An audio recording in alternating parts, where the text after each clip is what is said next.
أستغفر الله رب البرايا، أستغفر الله من الخطايا، أستغفر الله رب البرايا، أستغفر الله من الخطايا،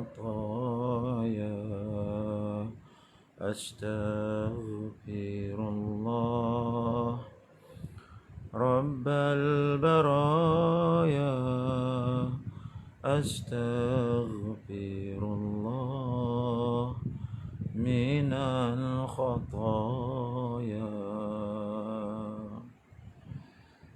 Alhamdulillah, sama-sama kita buka dulu majlis kita dengan membaca Ummul Kitab Al-Fatihah. A'udzu billahi minasy syaithanir rajim. Bismillahirrahmanirrahim. Alhamdulillahi rabbil alamin. Ar-Rahmanir Rahim. مالك يوم الدين. إياك نعبد وإياك نستعين. اهدنا الصراط المستقيم. صراط الذين أنعمت عليهم غير المغضوب عليهم ولا الضالين.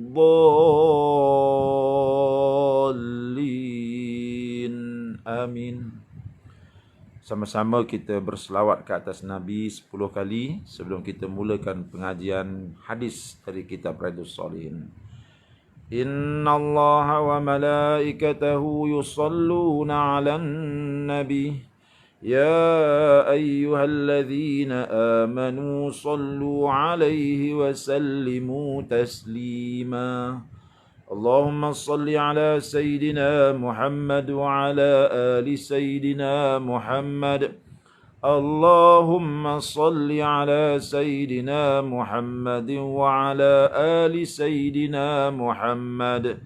اللهم صل على سيدنا محمد وعلى آل سيدنا محمد. اللهم صل على سيدنا محمد وعلى آل سيدنا محمد. اللهم صل على سيدنا محمد وعلى آل سيدنا محمد. اللهم صل على سيدنا محمد وعلى آل سيدنا محمد. اللهم صل على سيدنا محمد وعلى آل سيدنا محمد. اللهم صل على سيدنا محمد وعلى آل سيدنا محمد. اللهم صل على سيدنا محمد وعلى آل سيدنا محمد. اللهم صل على سيدنا محمد وعلى آل سيدنا محمد.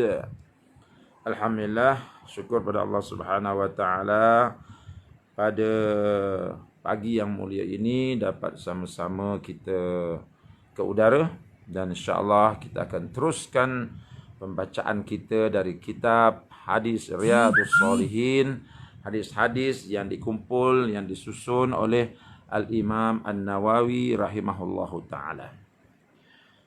Pada pagi ini kita nak membaca hadis-hadis berkaitan tentang menjaga rahsia. Ya. Hadis-hadis berkaitan dengan menjaga rahsia. Allah Subhanahu wa taala berfirman, A'udzu billahi minasyaitonir rajim. Wa aufu bil ahdi. Innal ahda kana mas'ula. Wa aufu bil ahdi innal ahda kana mas'ula. Bermaksud tepatilah janji itu. Kerana sesungguhnya janji itu nanti pasti akan diminta pertanggungjawabannya. Ya. Jadi dalam ayat ini, dalam suratul Isra ayat 34, ya, Allah Subhanahu wa taala meminta kita sebagai orang-orang yang beriman, orang-orang yang inginkan kejayaan dunia dan akhirat, selain daripada kita solat, selain daripada kita menunaikan kewajipan-kewajipan fardu di sudut ibadah, kita juga diwajibkan untuk mengamalkan akhlak-akhlak Islam. Dan antara akhlak Islam yang murni itu ialah menjaga rahsia. Ya, menjaga rahsia. Jadi dalam ayat ini Allah kata, tepatilah janji itu. Bila kita telah berjanji, tepatilah ia. Kita telah berjanji bahawa apa? Bahawa kita akan jaga rahsia ini. Ya, maka janji itu perlu dipenuhi. Jangan dibuka rahsia tersebut.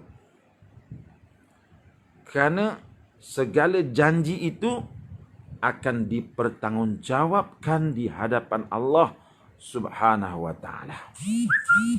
Ini besarnya ahad, besarnya janji di hadapan Allah Subhanahu wa taala. Kita ni kadang-kadang memandang ringan aja segala janji-janji ni. Ya. Kita pandang ringan aja janji-janji ni. Tapi bagi Allah ringan pada kamu, tetapi di sisi Allah janji itu merupakan satu perkara yang sangat besar di sisinya. Sebab itu dia akan memanggil hamba-hambanya di akhirat nanti dan akan bertanya tentang janji-janji yang telah mereka lakukan sesama mereka di dunia dulu. Antara janji yang selalu kita beritahu kawan kita, teman kita, ialah untuk menjaga rahsia. Menjaga rahsia dia. Ini antara janjinya lah. Ya, jadi penting untuk kita menjaga rahsia kawan-kawan kita, teman-teman kita. Rahsia ini sama ada teman kita tu dia beritahu kita sesuatu, kemudian dia sebut, janganlah engkau beritahu orang lain. Itu. Maka itu dah jadi rahsia. Ya, jangan engkau beritahu orang lain. Maka itu sudah menjadi rahsia. Bukan itu saja. Sekiranya kita bercakap dengan teman kita itu, tiba-tiba bila nak bercakap itu dia pandang kiri kanan. Ketika nak bercakap dengan kita tu, dia pandang kiri kanan. Ketika dia nak bercakap dengan kita tu, aku nak jumpa kau tempat yang tersorok lah, supaya tak ada orang nampak. Ini menunjukkan bahawa perkara yang nak disampaikan itu adalah satu rahsia. Walaupun dia tak beritahu kita tentang jangan buka benda ni pada orang lain. Sebab apa? Sebab kalau tidak rahsia, masakan dia minta nak bercakap dengan kita di tempat yang tersembunyi. Dia nakkan privacy. Kalau tidak rahsia, ya, sudah tentu dia tidak akan pandang kiri dan kanan terlebih dahulu sebelum bercakap. Ini menunjukkan secara lisanul hal yang nak diberitahunya itu ialah satu yang dia cukup takut, cukup malu kalau diketahui oleh orang lain. Maka itu juga dianggap rahsia yang perlu dijaga. Ya. Ataupun bila dia bercakap dengan kita, kita dapat merasakan bahawa kalau diberitahu kepada orang lain, sudah tentu akan memalukan kawan kita. Itu juga dianggap rahsia. Walaupun dia tak beritahu, jangan beritahu orang lain. Walaupun dia tak beritahu, masa nak beritahu tu dia tak pandang kiri kanan.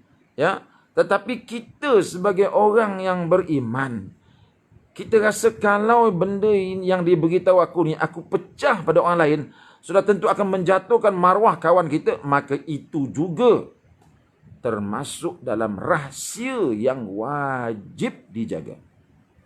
Ya, itu juga termasuk dalam rahsia yang wajib dijaga. Jangan suka-suka hendak kita sembang dengan orang beritahu itu dan ini. Ya, baik.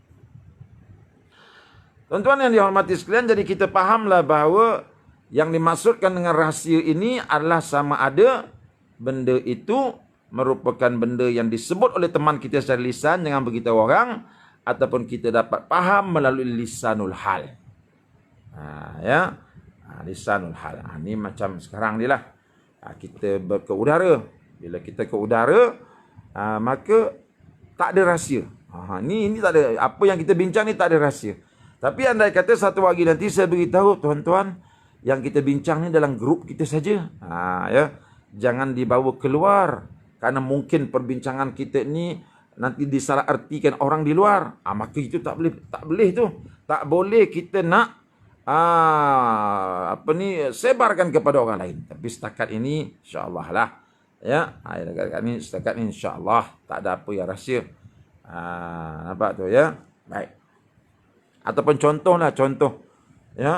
Saya sedang berceramah ni, tiba-tiba ialah isteri saya lalu di belakang tanpa menutup aurat. Dia pun tak sedar, dia ingatkan saya tak live. Dia ingatkan saya sedang bercakap seorang-seorang. Dia pun berjalan di belakang saya tak tutup aurat. Maka yang itu juga termasuk rahsia yang wajib ditutup. Wajib ditutup.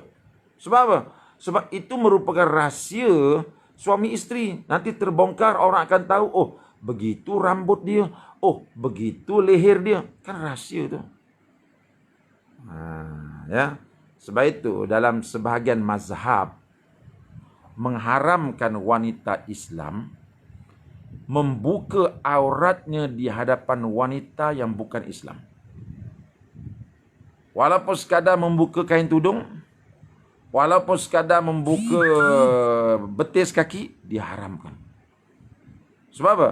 Sebab wanita bukan Islam ini kita tidak dapat menjamin amanahnya dia untuk menjaga maruah tubuh badan kita. Mana tahu nanti dia sembang dengan abang dia, saya dah tahu dah si Aminah tu rambutnya begini, lehernya begini, telinganya begini. Habis terpecah segala maruah yang sepatutnya tak boleh dibuka, melainkan kepada mahram kita. Dengan mahram pun kadang-kadang kita tak buka, melainkan dengan suami. Nampak tu? Jadi ini semua rahsia, ya, tak boleh kita sebarkan. Tak boleh kita sebarkan. Baik. Tuan-tuan yang saya hormati sekalian, bila kita tidak menepati janji ini, bila kita tidak menjaga rahsia, maka itu termasuk dalam khianah lah. Itu termasuk dalam khianah. Jadi khianat ini satu perkara yang dibenci oleh Allah Subhanahu wa taala. Satu perkara yang dibenci oleh Allah ialah kita melakukan khianat. Tak boleh kita melakukan khianat, ya. Baiklah, mari kita pergi kepada hadis yang pertama yang kita bincangkan pada hari ini berkaitan dengan menjaga rahsia. An Abi Sa'id Al-Khudri radhiyallahu anhu qala Rasulullah sallallahu alaihi wasallam, inna min asyarrin nasi indallahi manzilatan yaumal qiyamah ar-rajulu yufdi ilal mar'ah wa tufdi ilaih thumma yanshuru sirraha. Rawahu Muslim. Dari Abi Sa'id Al-Khudri radhiyallahu anhu berkata, Rasulullah sallallahu alaihi wasallam ada bersabda. Apa kata Rasulullah? Inna min asyarrin nasi 'indallahi manzilatan yaumal qiyamah. Sesungguhnya di antara orang yang paling hina di sisi Allah nanti di hari kiamat adalah suami atau istri yang bersetubuh kemudian menyebarluaskan rahsianya. Rawahu Muslim.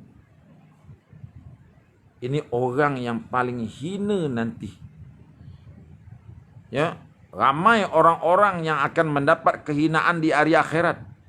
Tapi antara orang yang akan mendapat kehinaan yang jelek di akhirat ialah suami ataupun isteri yang mana mereka bersama, yang mana mereka itu berkhalwah di dalam bilik, lalu membuat hubungan suami isteri, kemudian salah seorang daripada mereka menceritakan perkara itu kepada orang lain. Sedangkan itu rahsia antara suami dan isteri sahaja. Anak-anak pun tak boleh tahu, apatah lagi orang di luar. Sudah tentu tidak boleh diberitahu. Dan yang membuat ini, memberitahu ini khianah kita kepada orang lain. Kadang-kadang tidak ada keperluan pun nak beritahu, tapi oleh kerana duduk sembang dengan kawan-kawan secara nak gurau-gurau, secara nak gurau-gurau, mula-mula kawan kita bercerita tentang masalah kesihatan. Kesihatan suami dia, ya. Nak cerita bahawa suami ada kencing manis. Tiba-tiba dah melarat dah. Dah melarat sampai bercerita tentang hubungan suami isteri. Yang mendengar ceritanya pula sambung lagi, suami saya tidaklah macam tu. Nampak? Jadi dekat situ nampak macam tidak ada niat untuk membuka, tetapi sebenarnya dia telah membuka. Yang ini membuka secara jelas, yang ini membuka secara tidak jelas. Tetapi dapat dipahami. Karena persoalan-persoalan suami isteri ini orang jarang menggunakan bahasa yang terus. Banyak menggunakan bahasa sindiran, tetapi bahasa sindiran itu sangat mudah difahami. Jadi sebab itu tak boleh hendak diberitahu. Sama ada beritahu tentang tubuh badan pasangan, ataupun memberitahu bagaimana cahaya pada waktu itu, ataupun memberitahu apa juga suasana ketika bersama, ini haram diberitahu kepada orang lain. Haram diberitahu. Apa sebab? Kerana ini akan menyebabkan pertama sekali maruah diri tergadai. Yang kedua, yang mendengar itu nanti akan boleh membuat perbandingan. Perbandingan inilah yang nanti akan membahayakan rumah tangga. Jadi, jagalah lidah kita, jagalah mulut kita. Kecuali kalau keadaan itu mendesak, itu ya, untuk perubatan umpamanya, ya, kita terpaksa bercerita kepada tuan doktor yang bertanya. Kepada tuan doktor yang bertanya, sebelum dia nak merawat, dia nak tahu apa masalahnya. Maka ketika itu boleh kita memberitahu. Tetapi sekadarnya saja. Sekadarnya, sebab ad-darurah tuqaddar biqadariha. Ini kaedah fiqh. Benda yang darurat harus kita melakukannya, tetapi dengan kadar keperluan sahaja. Dengan kadar keperluan sahaja. Bukan semua, walaupun darurat itu diharuskan benda yang tak boleh pada asalnya. Walaupun diharuskan, tetapi dibuat sekadarnya sahaja. Bukan boleh dibuka segala-galanya. Dan sekali saja. Bukan boleh diulang-ulang. Kerana ini melibatkan maruah. Ini melibatkan maruah. Jadi, ya, inilah dia yang diberitahu oleh Nabi SAW dalam hadis ini. Ya, maka sama-samalah kita cuba menjaga kerahsiaan dalam perkara-perkara seperti ini. Kadang-kadang bukan saja dengan suami isteri, dengan anak-anak pun sama juga. Ya, kadang-kadang ada perkara-perkara yang anak-anak kita ni dia malu orang tahu. Dia malu orang tahu. Tapi kita ni kadang-kadang rasa benda tu gurauan. Umpamanya anak dara kita, ya, masih lagi tidur dengan bantal busuk. Ada yang dah darjah 6, ya, tidur lagi dengan bantal busuk. Orang datang rumah kita, kita buka rahsia itu. Siti Mah tu walaupun dah besar, tidur dengan bantal busuk lagi, kita telah memalukan dia. Kita telah membuka rahsia dia. Yang sepatutnya ia menjadi rahsia hanya anggota keluarga saja yang tahu. Tetapi tanpa kita sedari, kita telah membuka rahsia yang cukup boleh memberikan malu besar kepada anak kita. Ya. Sebab itu jangan yang duduk, yang ada apa yang berlaku dalam rumah, jangan dibawa keluar. Dan lebih dahsyat lagi, kalau kita mengunjungi rumah orang. Tiba-tiba masuk dalam rumah orang itu, kita melihat pemandangan itu dan ini. Dan bila kita keluar, kita menceritakan apa yang kita lihat. Sesuatu perkara negatif yang tidak baik, kita ceritakan kepada orang. Itu juga termasuk dalam hadis ini. Ya, ini juga termasuk dalam hadis ini. Akan menjadi orang yang paling jelek di hari kiamat nanti kerana membuka rahsia yang sepatutnya ditutup bersama-sama. Ya. Jadi itu sebab Nabi SAW memberi amaran yang sekeras-kerasnya. Supaya jangan dilakukan perkara ini. Lagi sekali kita baca hadisnya. Inna min asyarrin nasi indallahi manzilatan yaumal qiyamah ar-rajulu yufdi ilal mar'ah wa tufdi ilaih thumma yanshuru sirraha, rawahu Muslim. Sesungguhnya di antara orang yang paling hina di sisi Allah nanti pada hari kiamat adalah suami atau istri yang bersetubuh kemudian menyebarluaskan rahsianya.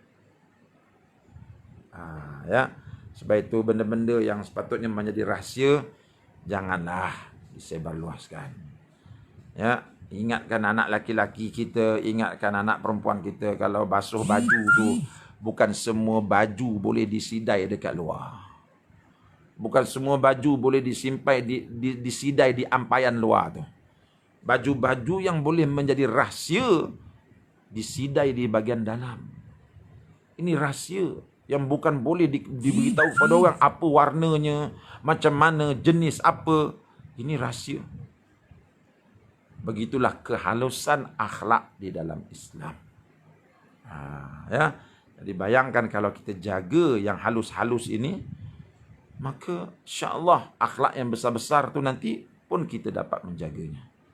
Ya, baik. Kita pergi kepada hadis yang kedua. Hadis ini agak panjang. Hadis ini agak panjang. Jadi bila dia panjang tu, saya cuba ambil tempat-tempat yang menjadi syahid, menjadi tempat untuk kita menjadikan ia sebagai pengajaran kita. Yang lebih itu saya ceritakan saja. Hadis daripada Abdullah bin Umar radhiyallahu anhuma. Anna Umar radhiyallahu anhu hina ta'ayyamat bintuhu Hafsah. Qal laqitu Uthman bin Affan radhiyallahu anhu fa'aradtu alaihi Hafsah faqultu in syi'ta ankahtuka Hafsah binta Umar. Faqala sa'anzur fi amri falabithtu layali thumma laqiyani faqala qad badali an la atazawwaj yaumi hadha falakitu Abu Bakar As-Siddiq radhiyallahu anhu faqultu in syi'ta ankahtuka Hafsah binta Umar fasamata Abu Bakar radhiyallahu anhu falam yarji ilayya syai'an fakuntu aujada alaihi minni ala Utsman falabithtu layali thumma khatabaha an-nabiy sallallahu alaihi wasallam fa ankahtuha iyah falaqiyani Abu Bakar faqala la'allaka wajadta alayya hina aradta alayya Hafsah falam arji ilaika syai'an faqultu na'am qala fa innahu lam yamna'ni an arji'a ilaika fima aradta alayya illa inni kuntu alimtu anna an-nabiy sallallahu alaihi wasallam dzakaraha falam akun li ufshiya sirra Rasulillah sallallahu alaihi wasallam walau tarakahan nabiyyu sallallahu alaihi wasallam laqabiltuha. Hadis rawahul Bukhari. Hadis yang panjang ini yang saya baca teksnya dalam bahasa Arab ini lebih kurang ya Sayyidina Umar radhiyallahu anhu ya dia telah bertemu dengan Sayyidina Utsman bin Affan radhiyallahu anhu ya menawarkan anak perempuannya Hafsah binti Umar untuk berkahwin dengan dia. Nah, sebab Hafsah ini kematian suami. Jadi bila kematian suami, eddahnya sudah selesai, maka Sayyidina Umar ini sebagai bapa yang ingin melihat anaknya itu menjadi seorang mukminah yang baik, yang perlu kepada bimbingan seorang suami yang baik, telah pergi berjumpa dengan teman rapatnya yaitu Utsman bin Affan. Orang yang diyakini dapat membawa dan memimpin anak perempuannya Hafsah ke jalan yang diredai Allah.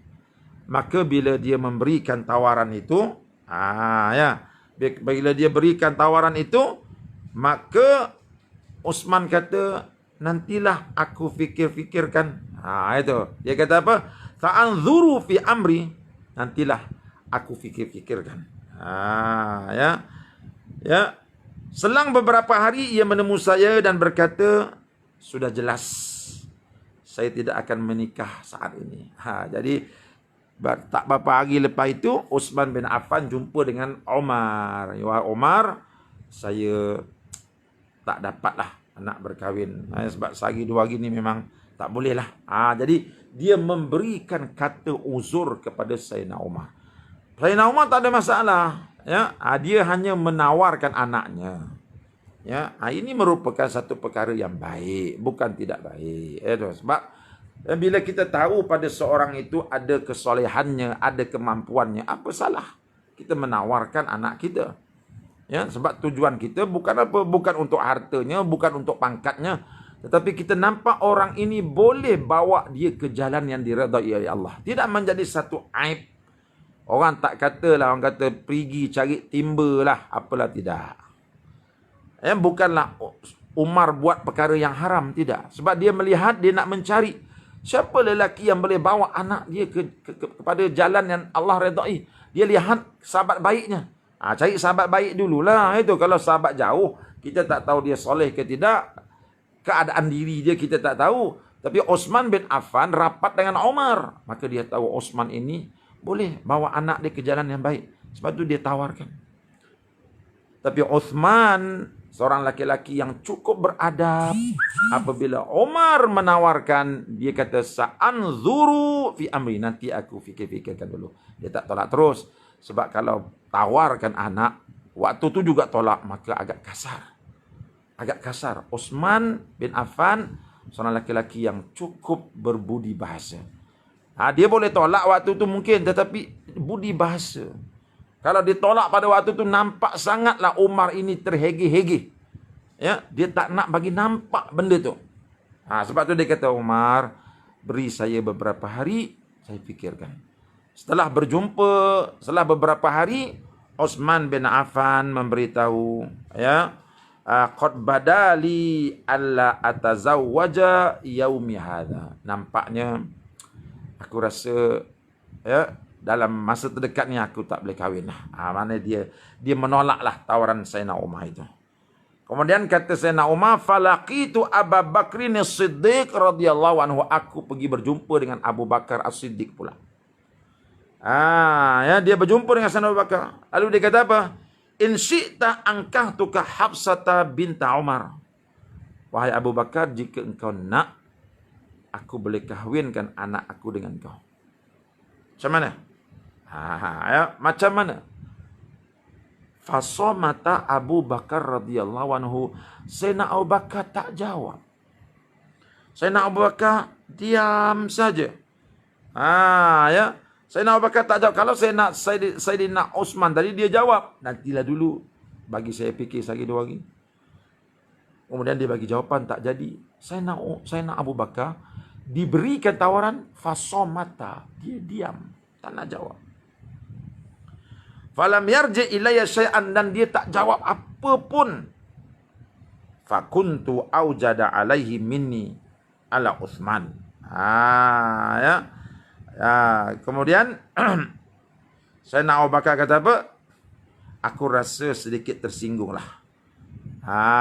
Aku rasa sedikit tersinggung lah, kata Umar. Bila Utsman tolak tawaran aku tu, ada juga rasa tak sedap. Tapi apa yang Abu Bakar buat ni, aku rasa tersinggung lah. Aku tawarkan anak aku pada dia, jawablah. Tapi Sayyidina Abu Bakar tak jawab, diam aja. Dan tak ada kata nak ke tak nak, diam aja. Maka ini menyebabkan Sayyidina Umar rasa tersinggung.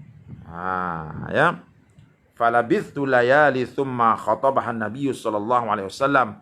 Selang beberapa hari, anak dia Hafsah binti Umar telah dipinang oleh Muhammad sallallahu alaihi wasallam, Nabi yang agung.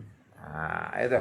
Ya, oleh kerana niat Sayyidina Umar ni bagus, nak cari seseorang yang boleh memimpin anak dia ke jalan yang benar. Jumpa Umar, jumpa Uthman, orang yang hebat ni. Oleh kerana niat dia baik, Allah Ta'ala beri dia yang lebih baik. Yang lebih baik daripada mereka berdua. Siapa dia? Nabi kita Muhammad sallallahu alaihi wasallam. Ya. Maka berkahwinlah Umar, maka berkahwinlah Hafsah binti Umar menjadi isteri kepada Muhammad bin Abdullah sallallahu alaihi wasallam. Bila dah berkahwin, falaqiyani Abu Bakar. Sayyidina Abu Bakar datang berjumpa dengan Umar. Bukan Umar pergi jumpa Abu Bakar. Abu Bakar pergi berjumpa dengan Umar. Apa tujuannya? Dia nak menerangkan kepada Umar apa sebab bila ditanya dia diam. Ini menunjukkan bahawa Sayyidina Abu Bakar ini memiliki akhlak yang mulia. Ya, dia tahu bila dia diam hari itu menyebabkan Umar rasa tersinggung. Dia ambil masa beberapa hari, dia sendiri datang berjumpa dengan Sayyidina Umar. Faqal la'allaka wajadta alayya hina aradta alayya Hafsah falam arji' ilaika syai'an. Itu ya. Abu Bakar berkata, sesungguhnya aku rasa barangkali kamu tersinggunglah sewaktu kamu menawarkan Hafsah kepada saya, di mana saya tidak memberikan jawapan apa-apa. Aku rasa kau tersinggung kan Umar? Lalu Umar kata apa? Ya, naam, iyalah, tersinggunglah aku. Itu. Sebab apa? Sebab aku menawarkan anak aku. Kalau nak cakap nak, kalau tak nak cakap tak nak, balaslah. Ini aku rasa bila kau dia, aku rasa terhina. Aku rasa aku ni terhege-hege. Aku rasa aku ni hidung tak mancung, pipi tersorong-sorong.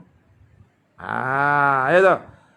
Qala, Sayyidina Abu Bakar berkata, fa innahu lam yamna'ni an arji'a ilaika fima aradta alayya illa kuntu alimtu anna Nabiy sallallahu alaihi wasallam dzakaraha. Ya, kata Sayyidina Abu Bakar, sesungguhnya tidak ada yang menghalang bagi saya untuk menerima tawaranmu itu, wahai Umar. Hanya satu saja yang menghalang saya menerima tawaranmu. Apa dia? Saya telah mengetahui bahawa Nabi SAW pernah menyebut-nyebutnya. Tetapi saya tidak mahu menyebarluaskan rahsia tersebut. Sayyidina Abu Bakar, dia pernah dengar Nabi SAW menyatakan bahawa hasrat hatinya untuk meminang Hafsah. Jadi benda-benda nak meminang ni, ini benda rahsia. Ya, jangan kita belum apa-apa berlaku dah heboh dah. Kena tak jadi nanti. Kena tak jadi dipinang, apa jadi kepada budak perempuan tu? Maka orang akan kata, itu adalah bendanya tu. Budak perempuan tu memang gitu, patutlah tak jadi. Dia boleh jadi begitu. Sebab itu benda-benda peminangan, benda yang harus dirahsiakan. Jangan dibuat terang-terang. Hari ni bila nak meminang, dah jadi macam majlis perkahwinan. Heboh satu kampung. Naik kemah itu, naik kemah ini. Ya. Bertunang tidak semestinya berkahwin. Kalau jadi perkahwinan tu alhamdulillah.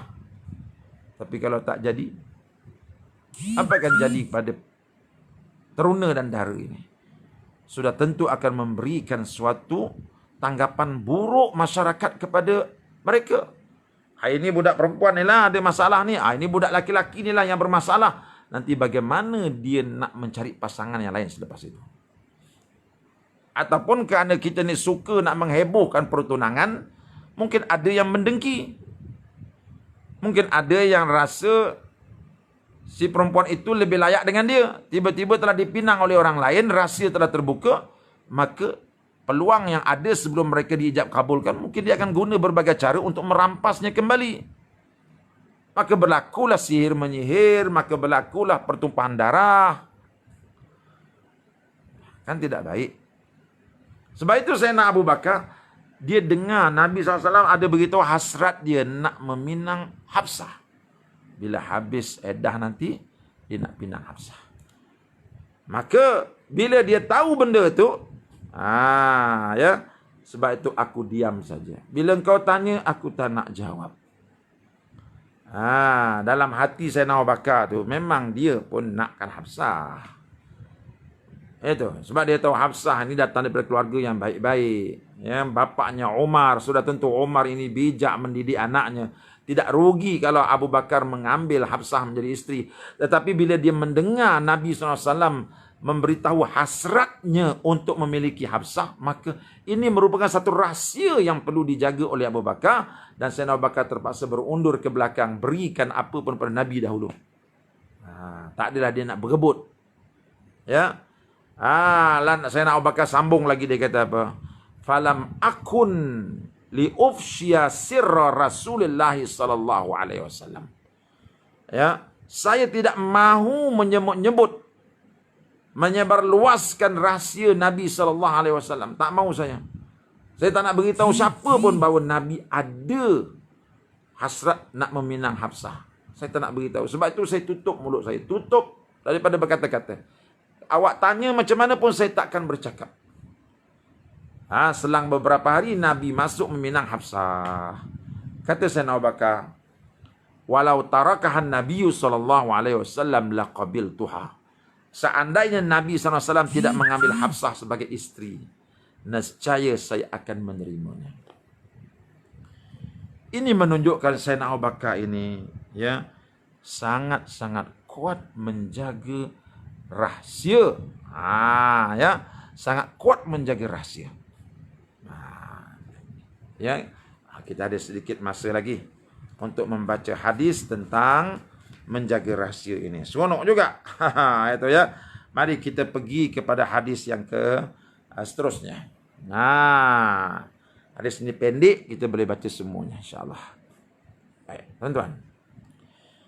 An Thabit an Anas radhiyallahu anhu qala ata alayya Rasulullah sallallahu alaihi wasallam wa ana al'abu ma'al ghilman fasallama alaina faba'athani fi hajatin fa'abta'tu ala ummi falamma ji'tu qalat ma habasaka qultu ba'athani Rasulullah sallallahu alaihi wasallam li hajatin faqalat ma hajatuhu qultu innaha sirrun qalat la tukhbiranna bisirri Rasulillah sallallahu alaihi wasallam ahadan qala Anas wallahi law haddathtu bihi ahadan la hadathtuka bihi ya Thabit rawahu Muslim. Dari Thabit bin Anas radhiyallahu anhu berkata, Rasulullah SAW datang kepada saya sedangkan saya sedang bermain dengan anak-anak. Ini cerita Anas bin Malik di waktu kecil. Hadis ini diriwayatkan oleh Thabit bin Anas. Thabit bin Anas ni adalah anak kepada Anas bin Malik. Jadi Anas bin Malik ni sekarang ni dia meriwayatkan hadis ni kepada anak dia bernama Thabit. Dia kata apa? Waktu ayah kecil-kecil dulu. Ya. Sedang ayah bermain-main bersama kanak-kanak di Madinah tu. Fasallama alaina. Tiba-tiba Nabi SAW mengucap salam kepada mereka. Ya, Assalamualaikum kata Nabi kepada kanak-kanak yang sedang bermain. Di sini menunjukkan bahawa Nabi kita ni cukup beradab, Nabi kita ni cukup tawaduk.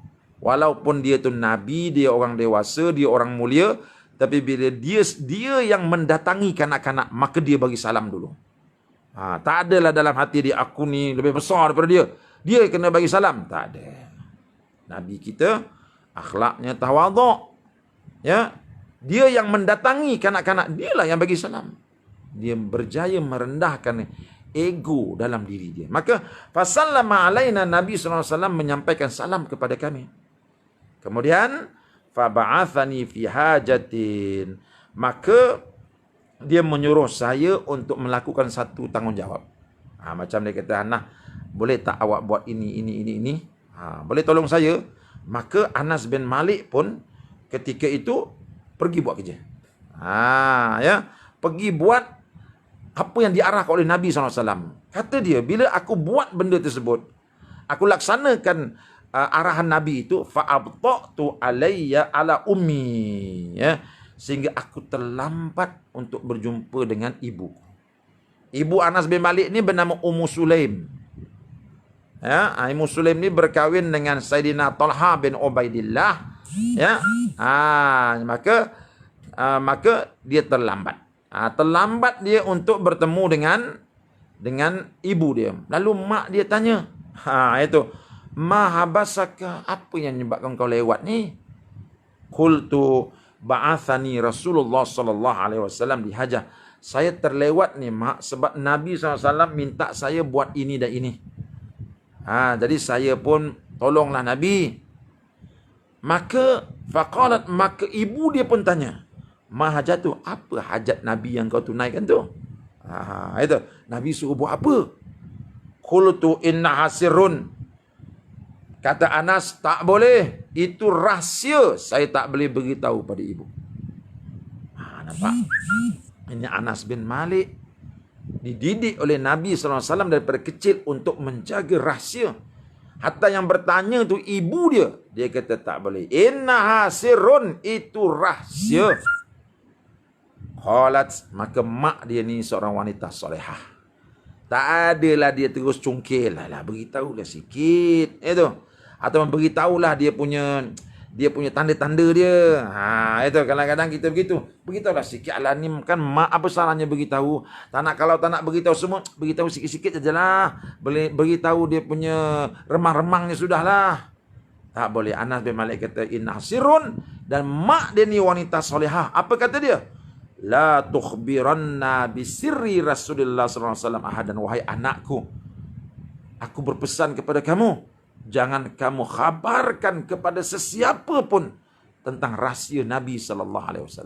Mak dia bertanya, apakah rahsia tersebut? Tiba-tiba Anas bin Malik kata tak boleh beritahu. Lalu maknya mendidik anaknya dengan didikan yang lebih kuat, memantapkan akhlak yang telah mantap. Iaitu, wahai anakku, jangan engkau membuka rahsia Nabi kepada sesiapa pun. Lihat, ini peranan ibu. Melihat akhlak anaknya baik, lalu dimantapkan lagi. Qala Anas, maka berkata Anas, wallahi lau haddathtu bihi ahadan la haddathtuka bihi ya Thabit. Kata Anas bin Malik, demi Allah, seandainya saya memberitakan rahsia itu kepada seseorang, pasti saya memberitakan rahsia itu kepadamu, hai Sabit. Jadi, kata Anas, hadis ini Anas bin Malik cerita kepada anak dia Sabit. Cerita ni berlaku masa Anas bin Malik masih kecil. Bila dia dah besar, dah dewasa, dah tua, dia cerita benda ni kepada anak dia bernama Sabit. Maka dia kata, Sabit, aku tak pernah buka rahsia Nabi. Apa yang dia suruh aku buat pada hari itu rahsia.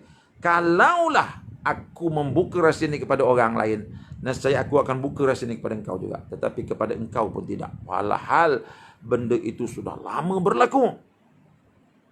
Menunjukkan bahawa Anas bin Malik tidak membocorkan rahsia tersebut, menjaganya, kerana dia menganggap ia satu amanah yang perlu dipikul.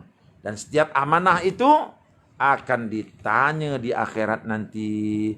Wa aufu bil ahdi innal ahda kana mas'ula. Tepatilah janji itu, sesungguhnya janji itu nanti pasti akan diminta untuk dipertanggungjawabkan.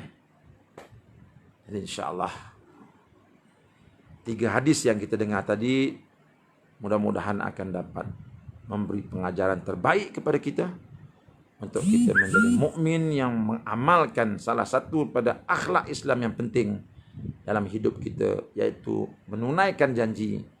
Dan antara menunaikan janji itu ialah menjaga rahsia-rahsia teman-teman kita.